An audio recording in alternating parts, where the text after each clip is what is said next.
자, 여러분들이 레위기를 이렇게 전체적으로 크게 이렇게 내용을 구분을 한번 해보시면 1에서부터 8장까지 예배법, 그래서 5대 제사, 그 다음에 뭐 9장에는 아론의 제사, 10장에는 나답과 아비후의 제사, 그렇게 해서 딱 해서 11장까지 예배에 대한 게 딱 끝이 납니다. 그 다음에 이제 11장서부터는 무슨 얘기냐?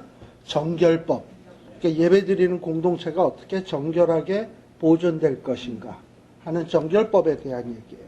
그 중에서 11장은 뭐냐면 음식에 대한 거.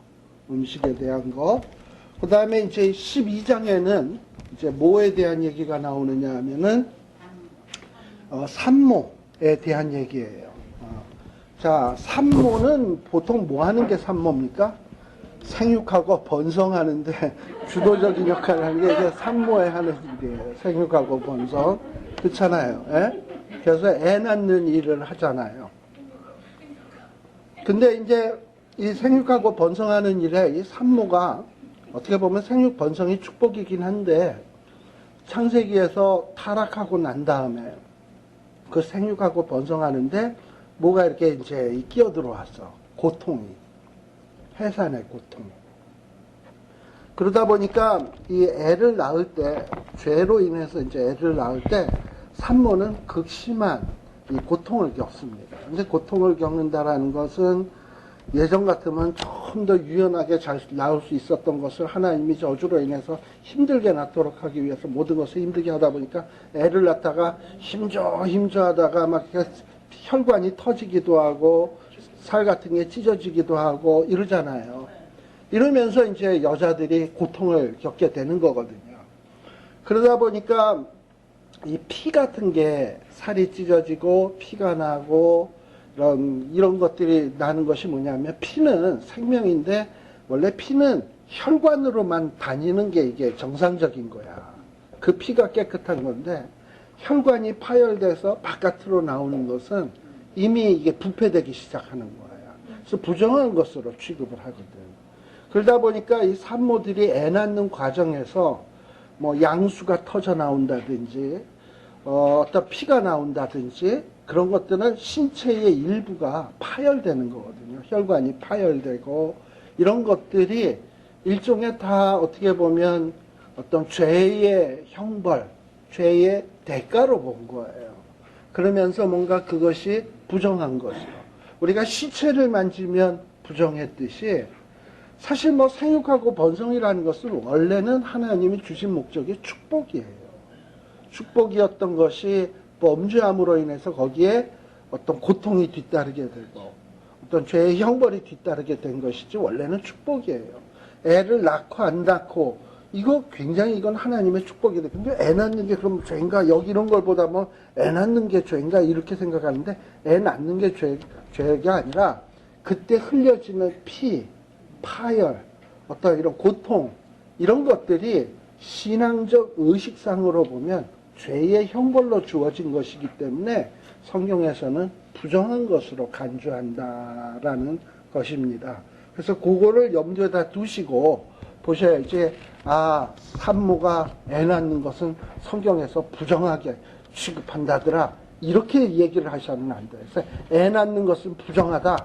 따라서 나는 애 안 낳고 무자식을 상팔자로 살 거다. 이거 성경적 아닌 거예요. 생육하고 번성은 분명히 하나님이 주신 축복인데 거기에 우리가 하와 할머니께서 그러심으로 인해서 어떤 고통이 뒤따르게 됐고 그것에 대해서 종교의식상 부정하다라고 취급한다는 것을 기억을 하십시오.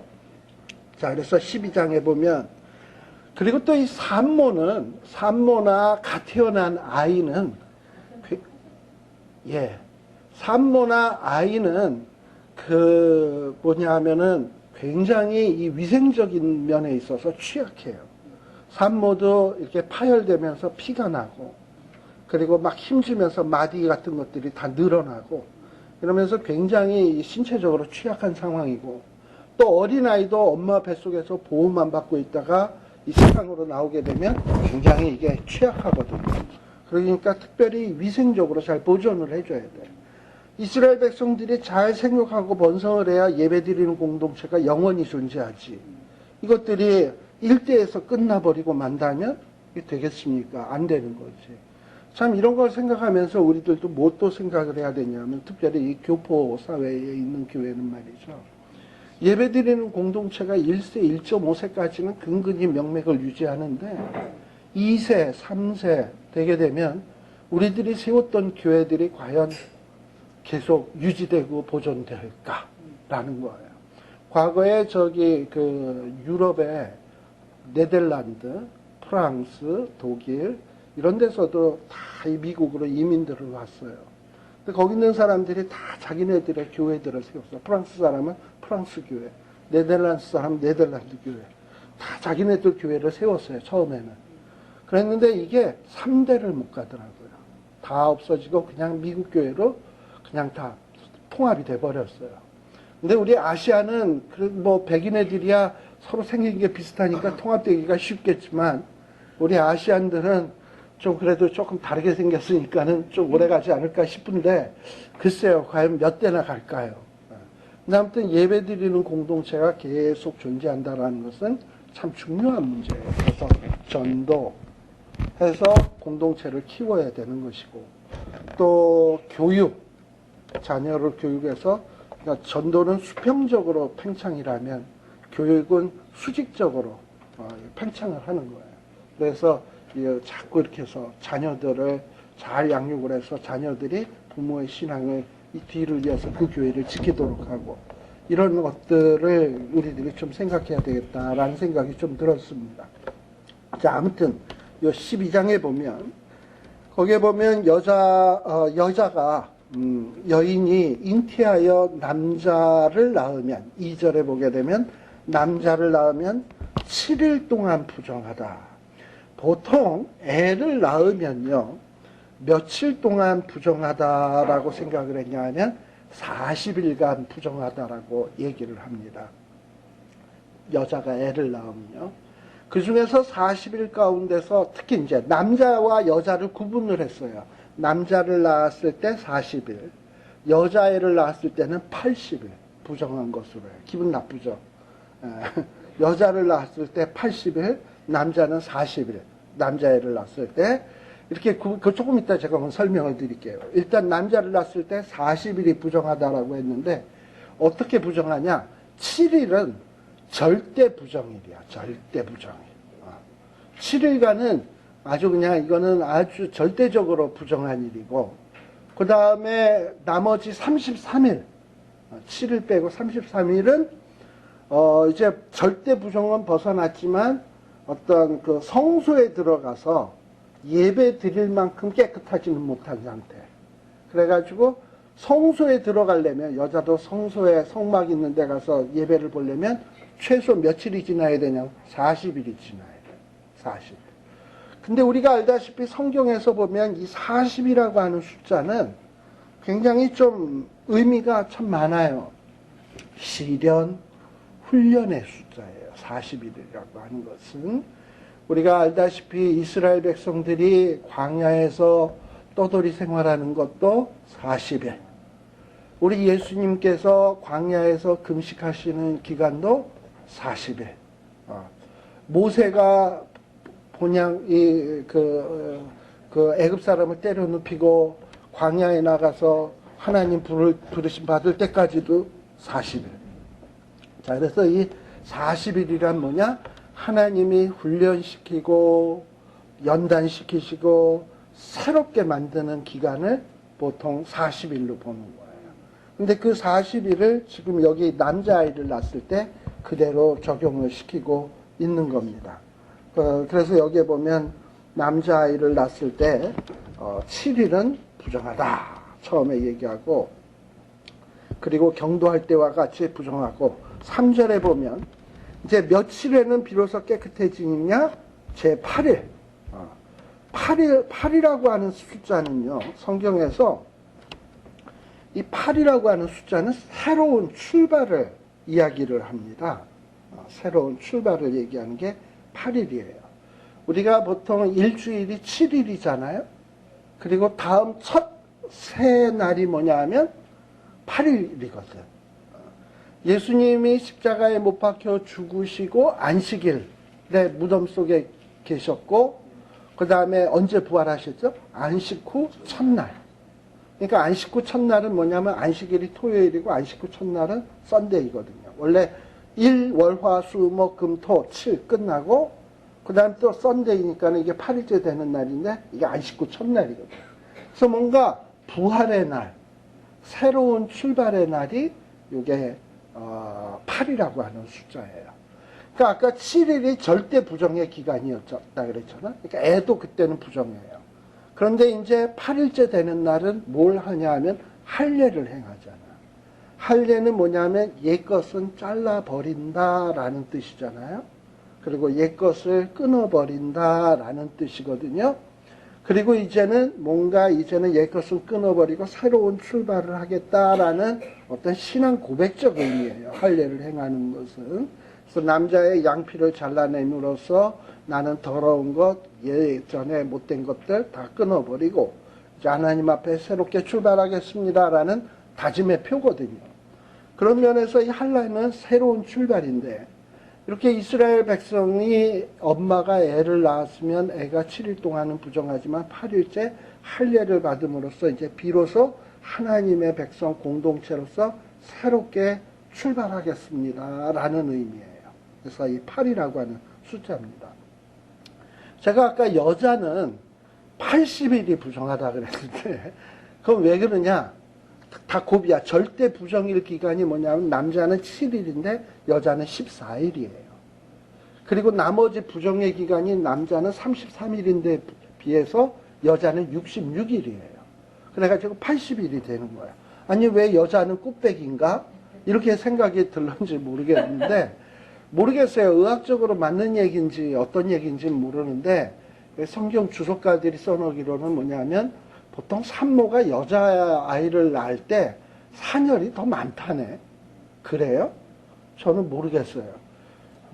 또 여러분들도 애 낳으실 때 뭐 이렇게 피의 양을 재본 건 아닐 테니까 알 길이 없지. 근데 좀 그게 더 많대. 그런 이유가 하나 또 있고. 근데 더 결정적인 이유.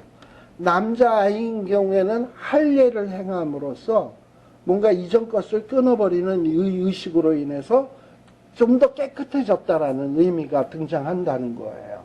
그런 면에서 남자아이는 할례를 행함으로써 부정이 감소되는 반면에 여자아이는 할례를 안 행하기 때문에 80일로 본다. 이렇게 얘기를 해요.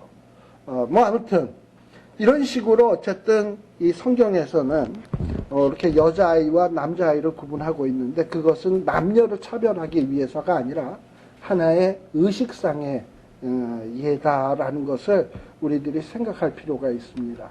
즉 무슨 얘기냐? 지금 애가 태어나서 이제 하나님의 공동체, 예배드리는 공동체에 편입되는데도 절차가 있다는 거지. 또 산모도 애를 낳고 공동체의 일원인 애를 낳고 그 엄마가 다시 공동체 안에 들어올 때도 절차가 있다는 거지. 그래서 예배드리는 공동체는 그냥 아무나 오게가 아니라 정말 하나님 앞에서 내가 거룩해야 되겠다. 다짐. 그리고 내가 부정하다라는 것을 인식하고 그리고 그것을 해결하고 하는 이런 과정이 있을 때 공동체가 되는 것이지 아무나 들어온다고 받아들이는 것은 아니다라는 것을 얘기하는 거예요. 근데 오늘날 교회들이 특히 이제 이 이민교회 같은 경우엔 그냥 뭐가 어찌됐건 간에 오면 고맙지. 그리고 그냥 아무나 다 받아들이고. 근데 그렇게 되면 안 된다는 거지. 그것이 나중에 처음에는 좋아 보일런지 모르지만 큰 화근이 될 수 있는 일들이에요. 그래서 교회 안에는 어떤 법, 내유, 규례 이런 것들이 어떻게 보면 고리타분하고 뭐 이렇게 딱딱해 이렇게 할지 모르지만 그런 법이라는 게 만들어지는 것이 다 이유가 있는 거예요. 오래 산 사람이 역사가 흘러오면서 지내보니 이런 것들이 필요하니까 이렇게 다 절차를 만드는 것이지 그냥 아무렇게나 되어진 것이 아니다라는 겁니다. 그러니까 하나님께서 이스라엘 백성들에게 이렇게 애를 낳았을 때도 남자아이를 낳았으면 7일 동안 부정하다. 그리고 8일에는 양피를 베어라. 여자가 깨끗해지려면 4절 33일이 지나야 된다. 또 그 기간 동안에는 어떤 성물을 만져서도 안 되고 성소에 들어가서도 안 된다. 이렇게 규정하는 이유가 뭔가 산모를 괴롭히기 위함이 아니고 어떻게 보면 하나님이 산모를 보호하고 이 공동체를 보호하기 위한 법이다라고 생각을 하시면 돼요. 5절에는 지금 4절까지는 남자애를 낳았을 경우인데 아까 여러분들이 봤다시피 5절서부터는 여자애를 낳았을 경우에는 어떻게 해야 되는가 하는 거예요. 거기에는 5절에 보면 말이 좀 우리가 잘 안 사용하는 형태로 되어 있는데 27일이 뭐냐? 7일이 두 번. 그래서 아까 제가 14일이 절대 부정일이라 그랬잖아요. 절대 부정일이고 그 다음에 남자아이 같은 경우에 17일 지나서 33일이 부정한데 지금 여자아이인 경우에는 66일이 지나야 돼. 그러니까 합하니까 얼마가 되는 거예요? 80일이 되는 거예요. 자, 아무튼 6절에 보면 이렇게 딸이든 아들이든 간에 정결케 되는 기한이 지나거든 이제 어떻게 해야 되느냐? 하나님 앞에 또 이렇게 정결케 되는 기간만 지났다고 저절로 정결케 되는 게 아니고 정결예를 드려야 돼. 참 까다롭죠? 그러니까 이렇게 구약시대에는 공동체 안에 다시 들어오는 것도 절차가 복잡했어요. 그만큼 하나님이 거룩하다는 얘기예요. 거룩한 하나님을 만날 때는 우리도 거룩하게 준비를 해야 된대요. 왜냐? 거룩하게 준비를 안 하고 갔다가는 죽는 거거든. 그러니까 나를 위해서라도 거룩하게 준비를 해야 되는 거예요.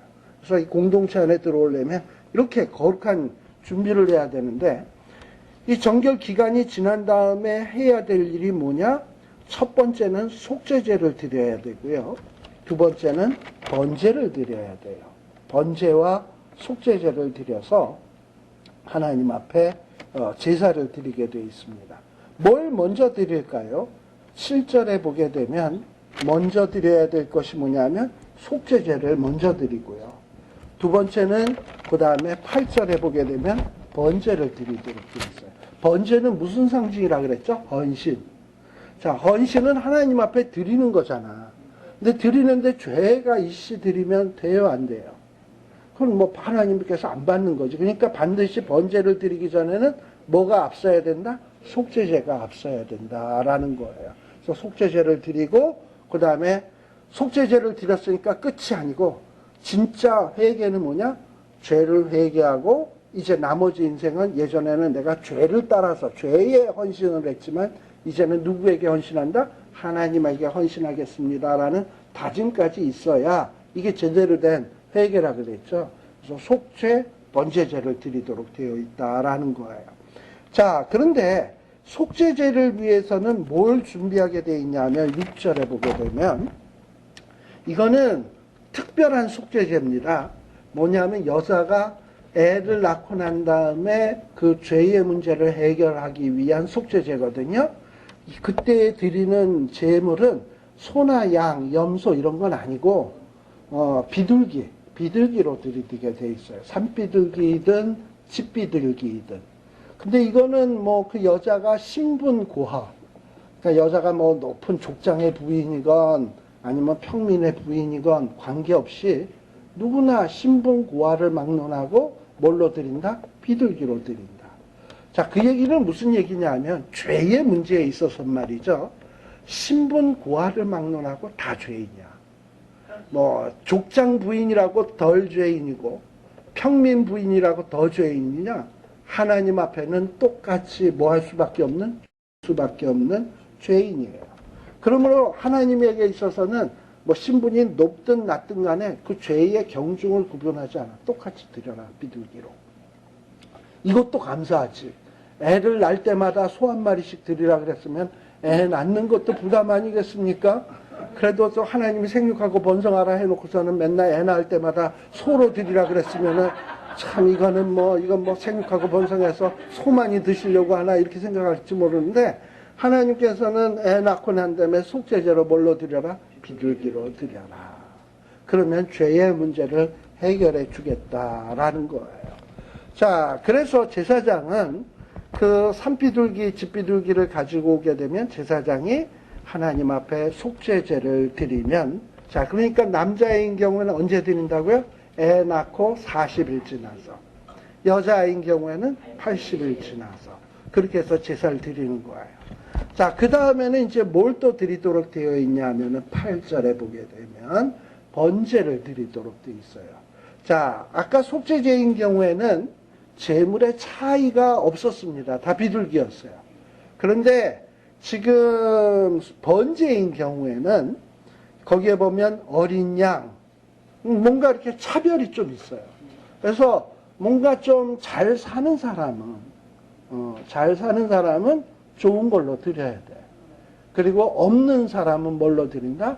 없으니까 산비둘기 둘이나 집비둘기 새끼로 드리도록 되어 있습니다. 우리가 알다시피 우리 예수님이 태어났을 때 마리아가 이런 결례라 그래요. 이걸 정결례, 줄여서 결례라고, 결례를 행하러 올 때 뭘 들고 오느냐 하면 누가복음 2장에 보게 되면 비둘기를 가지고 와요. 왜 그러냐? 요셉과 마리아는 가난한 집이었거든. 그래서 비둘기를 들고 와요. 그런데도 하나님께서는 그런 마음을 받으시는 거예요. 하나님이 보시려고 하는 것은 재물의 그 가치가 높은 소나 양이냐 아니면 비둘기냐 이런 걸 갖고 차별하시는 분이 아니고 정말 그 마음 속에 하나님 앞에 속죄할 마음이 있는가, 헌신할 마음이 있는가, 이걸 보시는 거야. 그리고 우리가 헌금을 할 때도 마찬가지고 부자, 돈 많은 사람들의 헌금보다 과부의 2렙돈을 귀히 여기신 것은 사람은 외모를 보거니와 하나님은 그 마음의 중심을 보신다. 이것이 중요한 원리가 되는 겁니다. 그래서 요 12장은 요 산모에 관계된 내용입니다. 그 다음에 이제 23장에서도 역시 다 정결법인데요. 13장과 여러분들이 그냥 장을 한번 쓱 보세요. 13장과 14장까지는 주로 뭐에 대한 얘기냐면 문둥병에 대한 얘기입니다. 문둥병. 근데 이 성경에서 얘기하는 13장, 14장에 나오는 이 문둥병은 오늘날 우리가 생각하는 문둥병하고는 조금 달라요. 우리가 생각하는 이 문둥병보다 지금 성경에서 얘기하는 문둥병은 훨씬 더 폭이 더 넓어요. 우리는 지금 문둥병만 문둥병이라 그러는데 성경에서는 문둥병 외에 또 다른 어떤 피부병 또는 그 외에 어떤 곰팡이 이런 것까지도 다 문둥병으로 취급을 해요. 그러니까 굉장히 성경에서 취급하는 이 문둥병의 범위는 굉장히 넓다. 그리고 이 문둥병에 대한 규례가 자그마치 성경의 13장과 14장에 걸쳐서 나와 있어요. 13장은 특별히 뭐에 대한 얘기냐면 문둥병을 어떻게 진단할 것인가, 그리고 문둥병자를 어떻게 처리할 것인가, 이게 13장의 내용의 골자고, 14장의 내용은 자 문둥병자가 그래서 이제 바깥으로 쫓겨났다든지 그랬어요. 그러다가 문둥병이 나을 수가 있잖아. 그러면 문둥병이 나았을 때 어떤 절차를 통해서 공동체 안에 다시 받아줄 것인가. 그러니까 문둥병자가 회복이 되었을 때 이 사람이 깨끗해졌나 안 깨끗해졌나를 어떻게 판별할 것이며, 또 이 사람은 어떤 절차를 통해서 공동체 안에 다시 들어와서 예배드리는 공동체 안에서 예배 볼 수 있도록 할 것인가 하는 내용이 14장의 내용이에요. 근데 이렇게 문둥병에 대해서 13장과 14장에 걸쳐서 길게 이야기하는 이유는 무엇인가? 어떤 거는 지금 굉장히 짧게 얘기를 했는데, 이 산모 같은 경우는 12장도 절수도 굉장히 짧잖아요. 근데 이 문둥병에 대한 얘기는 굉장히 길거든요. 근데 이거는 어떤 신앙적 의미가 있어요. 이 문둥병이라고 하는 것은 굉장히 그 당시에는 치명적인 병이야. 지금 무슨 얘기냐? 고칠 수 없는 병이라는 얘기예요. 사람의 힘으로는. 지금 오늘날에 여기 그 서아프리카에서 창궐하고 있는 에볼라, 이것도 지금 백신이 없다 그러죠. 과거에 38년 전에 한번 에볼라가 창궐을 했을 때가 있는데, 그것 때문에 영화도 만들어지고 그랬어요. 아웃브레이크라고 옛날에 더스틴 호프만 나오는 어떤 이런 영화도 있었어요. 그랬는데 치명적인 거야. 이게 이 문둥병. 당시에는 고칠 능력이 없고요. 또 이 문둥병의 또 하나의 특징은 뭐냐면 전염성. 그렇죠. 전염성이 있다라는 거. 굉장히 전염성이 강하고요. 그 다음에 이 문둥병은 잠복기가 굉장히 길어요. 잠복기가 길고, 그리고 이 몸을 썩게 만들어가지고, 보통 사람이 하나님의 형상대로 지음받았다 하지 않습니까? 이 형상을 다 망가뜨려 버리는 거야. 막 살이 썩고 으그러지면서 아름다운 모습들을 다 상실하게 만드는 그런 병이거든요. 그런 면에 있어서 이 문둥병을 뭐에다가 많이 비유를 하느냐면 죄. 죄라고 하는 것은 우리의 능력으로는 해결할 능력이 없어요. 우리 인간의 힘으로는. 그러니까 우리 인간의 힘으로는 죄는 불치야. 우리의 힘으로는 못해. 또 이 죄라고 하는 것은 또 어떤 또 특성을 가지고 있냐면 전염성이 강해. 그리고 이 죄는 잠복기가 있어. 근데 잠복기가 있는데 숨어 있다가 반드시 이게 겉으로 나와서 썩게 만들고 그래. 그리고 종래는 어떻게 하냐? 하나님의 아름다운 형상들을 다 망가뜨리는 어떤 이런 모습이 이 죄거든요. 그런 면에서 이 죄와 문둥병 사이에는 굉장히 이런 유사성들이 있어요.